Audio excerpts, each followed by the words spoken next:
Hello and welcome to Mythmakers. Mythmakers is the podcast for fantasy fans and fantasy creatives, brought to you by the Oxford Centre for Fantasy. My name is Julia Golding. I'm an author, but I'm also director of the centre. And today I am joined by Victoria Goddard, who actually was invited on the podcast by special request of one of our listeners. So don't say we don't deliver. So if you've got any more ideas for guests, please do send them in, because for me, it's been an enormous pleasure over this week actually getting to understand and read Victoria's fantasy works. So first of all, hello to Victoria. Hello, thanks for having me. So Victoria, where are we talking to you? Where's your home base? I live in Prince Edward Island, which is the smallest of the Canadian provinces. It's in eastern Canada and the Maritimes. Fantastic.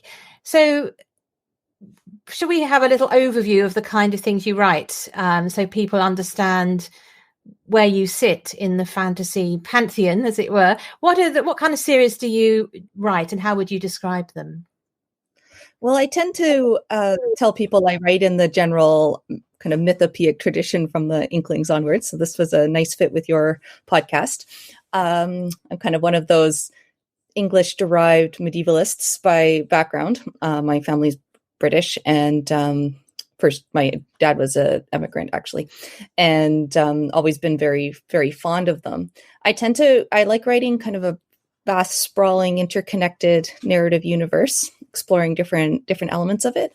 And I tend to like writing, I suppose, the stories that happen around the epics. What's going on after you've had the grand speech? How do you get from there to the actual work of living, and how do you do it? That's something I find really interesting. So you recommended to me, as did the listener who wrote in, one of your books called The Hands of the Emperor, which I'd be absolutely thrilled to talk to you about in a moment. But you also, as you say, connected to this, you sort of dip into the history before and later, and you use your world building to go where you want. But you also have a series which is more like a duo, two connected characters, and that starts with the Stargazy Pie book. Is that correct? Yes, that's right. I enjoy writing a whole bunch of different kinds of books, and that's something I've always really liked, to connect to your kind of thing. Like I've always liked that about, say, Tolkien, where you have such different books in the same universe as The Hobbit and The Lord of the Rings, and so I've enjoyed that. Or somebody like Dorothy Sayers and her mysteries, where she writes different kinds of mysteries with the same characters, and so that's always appealed to me. That sort of stretching yourself as craft, and just being able to tell different sorts of stories and focus on different elements of them. And so the Green Wing and Dart series is sort of a bit of a more, it's a duo, kind of friendly, a little bit of a cozy mystery sort of underlying it there, and a bit of an adventure. And whereas The Hands of the Emperor is, it's about among many things, it's about a bureaucrat on the edge of retirement kind of thing. And so I suppose in terms of genre, I just kind of say, well, I'm right in the middle of fantasy, but I tend to write these sort of slightly off kilter towards genre conventions. Yeah, and I think that's what is so wonderful about your writing, Victoria, is that you feel really original. There's nothing wrong with reading something which fits in a genre. So if you read a romance or a detective story, you know how it's going to turn out, or a Western. You know before you start what's going to happen, more or less, but you don't know what the journey is. Whereas when I started reading Hands of the Emperor, I had no idea what the journey was going to be. And it was a pure delight. It's a longer book. It's not a sort of thing you can knock out in a day. But I have thoroughly enjoyed my week spent with your main character, Cleofa. So, but before we come to him, I'm just thinking about the influence and place on your stories, because the Green Wing and Dart series feels quite like a sort of 18th century feel. I mean, people are the sort of small villagey town type society there feels like that. Whereas the world of The Hands of the Emperor is very much a much bigger scale. It's got a sense of almost a mixture of the sort of Chinese bureaucracy and the exams that you used to have to do to be part of the Chinese bureaucracy, but also island culture that could be from, I don't know, Maori or Pacific Islands. I mean, you're creating your own world, but I felt that there was a sort of sample of different elements that you were going for. So as a writer, have you traveled first and gone around squirreling away all these ideas, or is it something that you think, oh, I want to do this, and then go and have a look at it? It's a little bit of both. As I said, my family's British, and I've spent a number of visits and quite some time visiting family members in various parts of England and Wales, particularly. And I did a year abroad in Scotland when I was in undergrad, and so for me, I've always really enjoyed that kind of, yes, the 19th century, sort of the Jane Austen, or late 18th, early 19th century, that kind of period of the early novels. And the sort of early Regency stuff. And then also just sort of the kind of idealized vision that people have of Oxford and Cambridge and things like that. And I enjoyed playing with that and thinking about, I have an academic background. And so I enjoyed thinking about, what the good parts of that and also the bad parts of that in some ways. We haven't seen that much of the university experience, but I enjoy thinking about it. And so for me, kind of travel, I once spent about 6 months walking down the length of England and staying with various relatives and friends along the way. And so that kind of sense of the landscape was a great resource for me. Otherwise, I've moved quite a lot around Canada growing up, lived in 14 places across the country. And my parents spent 10 years in Papua New Guinea, which is north of Australia. And so I had a lot of stories about Papua New Guinea and Australia growing up. And I think that really comes out strongly in The Hands of the Emperor with the Wide Seas Islander culture, which is quite strongly based on sort of historic Polynesian culture, but there's quite a lot of Papua New Guinean elements in there too, from the Trobriand Islands and the Highlands, which is where my parents lived. And so I had lots of stories and like the material culture of that my parents had, various elements of it, and friends of theirs who come to visit us or we visited them. I've only been there once, but that I remember. I was there when I was as a baby, but as an adult, I've only been there once. And so it was a very rich experience, even being a quite short trip. So I enjoy that combination. I feel like it's important to be very respectful of other cultures, and I try really hard to not to appropriate cultural elements, especially from ones that have been, historically colonized. But at the same time, I also think it's very important to try and broaden the base that you're building off of. So the Green Wing and Dart series is quite largely based off of kind of the English country tradition and country house stories too, right? Like that kind of the mysteries that you get out of and that tradition there. But the Hands of the Emperor and the world that's set in, which is Zunith, I deliberately wanted it to be a non-Western European based society. I really wanted to get away from that. So the different parts of Zunith are drawn from different non-Western cultures as a conscious choice there. And what the person who wrote in said is something along the lines of, I defy you not to fall in love with Cleophas. Now, Cleophas is the main character of The Hands of the Emperor. He is the Hands of the Emperor. You could describe him very boringly as bureaucrat, but actually he is just the most wonderful, wonderful character. I was saying to you just before we started recording that he reminds me very much of the Count Rostov, who is the lead figure in the fantastic novel Gentleman in Moscow by Amor Towles, which is a historical novel, I think being filmed at the moment. But how that story works is that you just love spending time with that character. And I felt absolutely the same about Cleophas. And as you were just saying, what you're thinking about in this book are things which don't make it into fantasy. It's the stuff that's not around the battle. It's how do you hand on power? How do you retire? And there's also a really strong theme about what do the people back home think of those who have gone into another walk of life and got success elsewhere, which doesn't translate into the local context at all. They completely misunderstand him in sad ways. So when you started this book, did you start with the character and just see where it went, or did you already have those themes in mind and then, built him to fit the plot?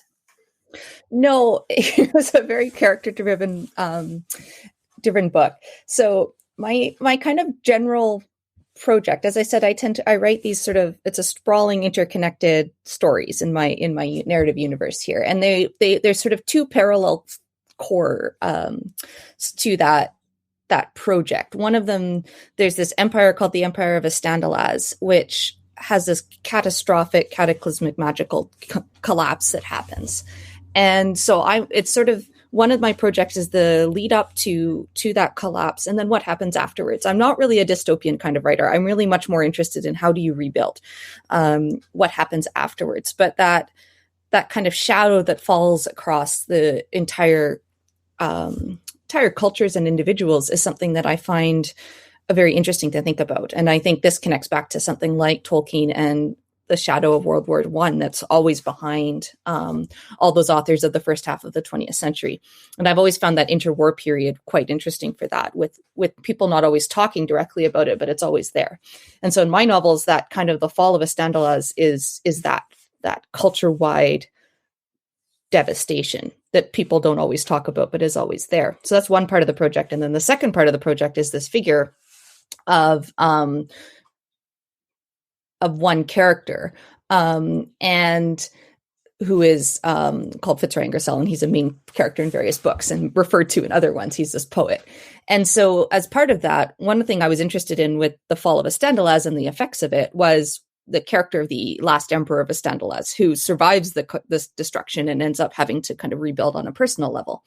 And so I started off writing what was going to be a short vignette about the last emperor and what he was like in the period after things had sort of settled down after the fall. And I thought, oh, his secretary is probably a good window onto what he's like as a person. And so I started writing about his secretary, and it was really only intended to be a couple of scenes, or maybe one scene. Like, that was all I was doing. And by the end of the scene, I had fallen in love with Cleophar as a character. He was just so interesting, and he just kind of kept going. And that was, the story was an unusual one to write, because I usually have more of a sense of what the story is to start with, or at least, like, I often know what the emotional tone I want to end with is, or like the denouement. I don't always know what the climax is, but I usually know what the denouement is and where the characters end up.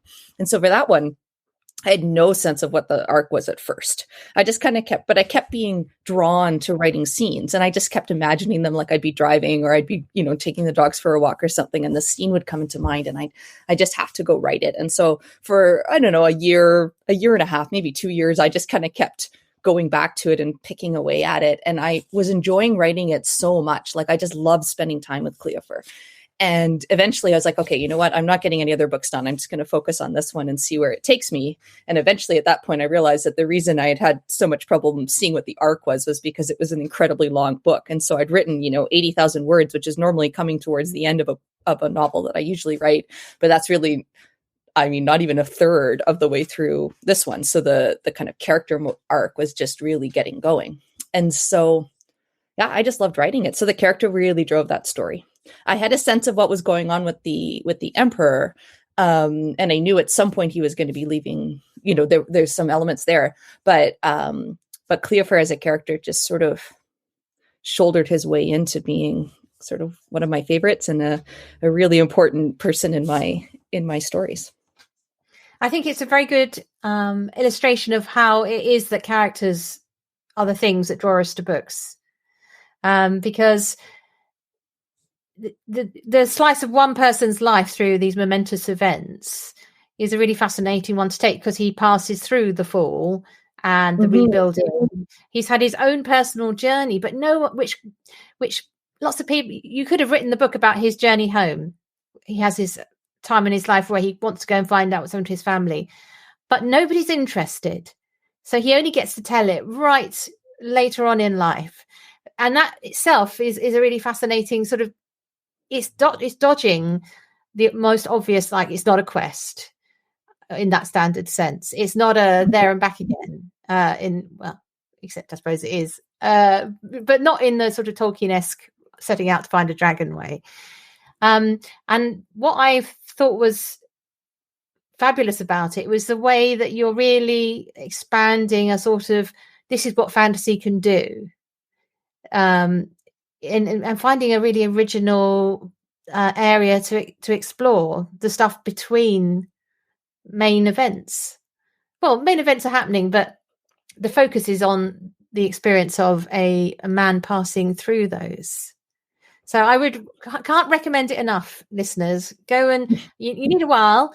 I think I would say that stick with it, because I couldn't understand it to start with. Well, why are we on holiday with this guy? Why have we started there? And you don't get it until you think, okay. And something really big happens where he takes a decision, and that has the consequences then kind of like the first domino that goes down, and the rest of the book follows. So, yeah. Fantastic.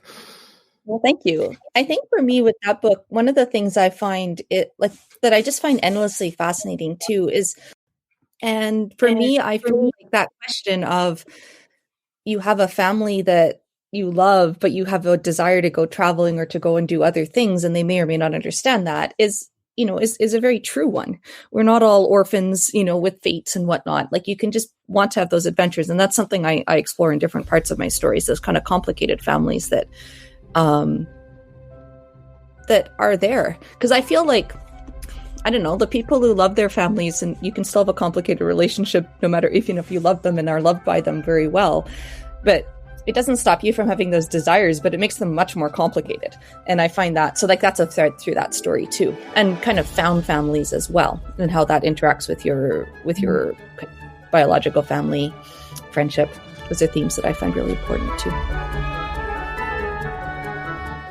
Thank you for listening to part 1 of this week's podcast. Come back next week to hear part 2. Thank you for listening to Mythmakers.